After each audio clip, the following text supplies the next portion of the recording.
Lunch time has already exceeded and people are loaded with information. So I am not just going to put my own ideas, and actually the ideas cannot be one for all the cities. It depends and it differs from city to city. Each city has to make its own plan, and that is the whole idea, is to keep the very nature of the city intact while preparing for the smart city. I think first the question rises that first the person or citizen become smart or city become smart. That debate also should be there.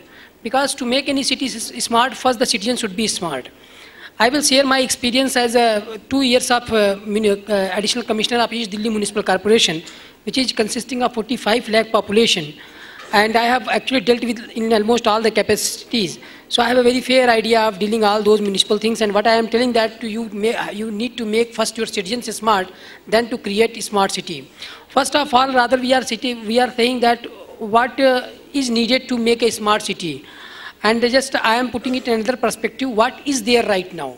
Do we have clean water? Do we have clean air, pure air? Like you can see in NGT, High Court, everyone is trying hard, but it could not. Do we have any solid waste management in place? I don't know. I am really amused and second with the presentation of Mr. Ajay Giratra, whatever he said. Because I was dealing with 13 million ton of garbage in Gazipur, wherein this garbage fell into, and one lady and one gentleman died. This is first of its kind that people died due to, fall of garbage. This is the situation we are actually dealing with in the national capital territory of Delhi.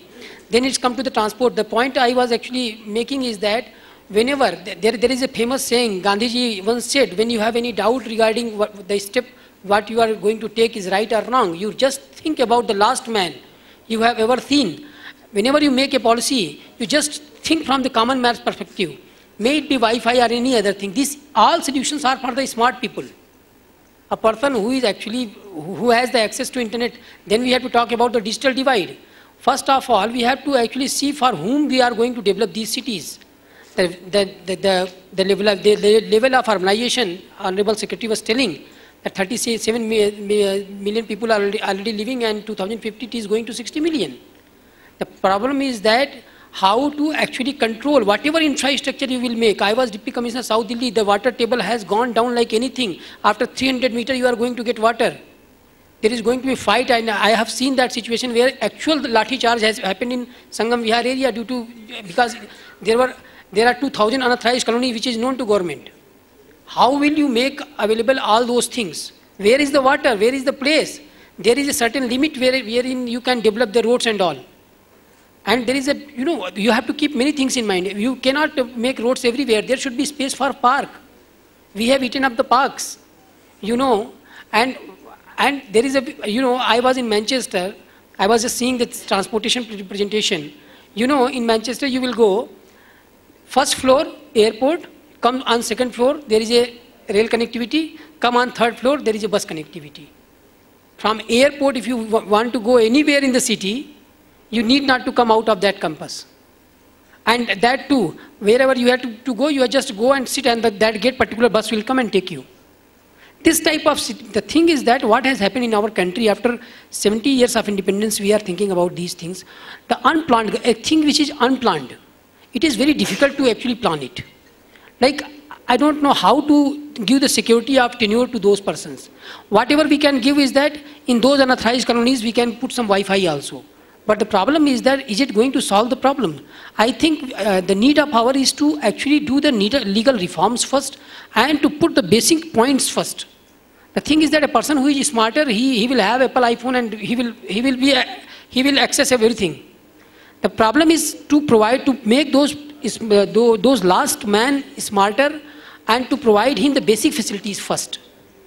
Now I am not going to talk about the challenges, because anything you just spell out, it is a challenge. But now I will just dwell upon very shortly what can be the opportunity in my own experience. You may differ, because we all are the administrator practitioners somewhere. First of all, I think we should have strict law enforcement agencies. Problem is that whatever you discuss in the other day, who will implement it and how to implement it? The sealing is going on. You may see the ruckus what's going on. Why the sealing is needed? Because this type of unauthorized things have happened. Now people are mobbing up, people are going to the politician here and there. but nobody can help you. Until, ultimately, Supreme Court has to intervene through monitoring committee. The thing is that strict law enforcement is very much required. Whenever we talk about any smart city, the first thing is law enforcement. Any unauthorized construction cannot come up. You just can't make any building. You must have gone to other countries. You see all the building of same size. There is aesthetic value and other things. But as an urban planner, we have not kept these provisions in mind, and this is what it is happening. Gentleman, Mr. Additional Commissioner of Gurugram very candidly accepted this, and this is the situation. So first of all, I think that we should have strict law and order or strict law enforcement agencies to actually keep control on this unplanned growth of the city. Second, we need to actually develop satellite towns. If we are going to develop 100 smart cities, then what will happen? 400 other non-smart cities will come up to these smart cities for make their livelihood, and then again this will become non-smart. It is a vicious circle. You have to, in case you want Delhi to be intact, you have to develop Noida, Ghaziabad and other things as well. You go to Ghaziabad, other cities, and what is happening there? People are willing to come to Delhi because they are getting electricity and this water and all these things which is not available in satellite towns. My point is that in case you want to actually develop major towns, you have to develop other towns as well. Otherwise, the same problem will keep repeating, and there is no end to it. And third thing is that maximum things we have to do online. Like, what is the way of reducing the traffic on the road? The thing is that there was a time in case you want to eat out, you have to go. But now you can just order pizza. You can just order anything on the net and it is available. At least one person is moving. Your car is saved, he will come by the bike. Like many of the things, online shopping has started. So we can reduce. I think now companies are offering people should work offline, online from their houses. There is as such, until it is needed, no one should go to the office.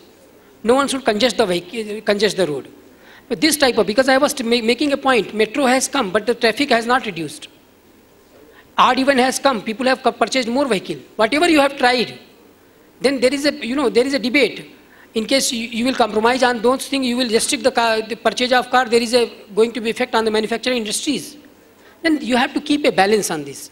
And last and not the least, solid waste management. There are 100 issues which can be talked about, the opportunities and challenges. End of the day, as a citizen, including me, we have to change our citizen behavior. I don't know. I was in a seminar in which I was in a class rather, half of which was sitting in the US and half of which was in the UK. And I was from the IAS, they asked me to interact with the class. Then I told that our Prime Minister has launched the Swachh Bharat Mission. They told what is the Swachh Bharat Mission. Then I told that the first and foremost requirement is that the country should be open defecation free. It took me 10 minutes to make them understand what is open defecation and why they can't believe it simply. I told no, it is a practice. I have no answer why are they doing so. But in 21st century, on one hand, we are actually talking about smart cities. On the other hand, we are actually dealing with the problem of open defecation. How to do it? This is actually the public behavior also. And until public will cooperate, no movement or no program can be successful until citizen participation is ensured. And for that, I think Mayor Madam has gone, political will is also required. In case vested interest, community interest should be given, should be given more priority than the vested interest of one person or two persons. We have to think in those things. What will be the long-term solution of a thing rather just giving a weightage to a voter? We have to think in that perspective. In case our Honorable Prime Minister is thinking about the entire country, we have to come out from our vested interest and think about the community interest. Otherwise, and as rightly pointed out by Additional Commissioner, we are also seeing the floating population. What will you do? The problem is not, when you say that the population of Gurugram is 18 lakh, it also says that it is 10 lakh people coming and going. They are also consuming water, they are also consuming electricity and all the resources which you have. And actually there is a concept of optimum city. What is the carrying capacity of the city? Whether this city can carry 18 lakh people even. Do you have that much water? Whether any study has been carried out. And even if it is carried out, you can't do anything to it. Because this is a fundamental right. Because this is a very complex thing. The good thing is that I have learnt a lot, and I am really amused with the presentation of Mr. Ajay Girotra. In case he is so sure, I don't know why Government of India do not give the entire project of Namami Gange to him. He will just clean it. And I think it is the best solution in case it is available, because as my additional commissioner experience, I can see that I was tooth and nail trying to just dispose this 13 million of garbage, and then 3,000 additionally, 3,500 additionally coming every day. What to do with this garbage? Almost all the technologies I have tried out. I was not knowing about this technology. I will certainly take it up with the competent authorities in Delhi. I am not actually 3 months back, I have joined Lakshadweep also. This is the teeniest territory, and actually I requested IELTS people when they were making their own video, they have not put Lakshadweep and Andaman Nicobar in their map. They are also the part of country. Port Blair and Kavaratti has also been selected as one of the smart cities. We are also doing a lot of work in Lakshadweep, but the thing is that first of all, the showcase of India, that is Delhi, should become smart one, smart where at least in Delhi all the citizens are having their basic rights, basic amenities. Then we can move further, and there is a need to equally divide the resources among all the satellite towns, smart cities also, so that that flood which is coming to the Delhi can be stopped, and all can, wherever they are, they should enjoy, not only the 100.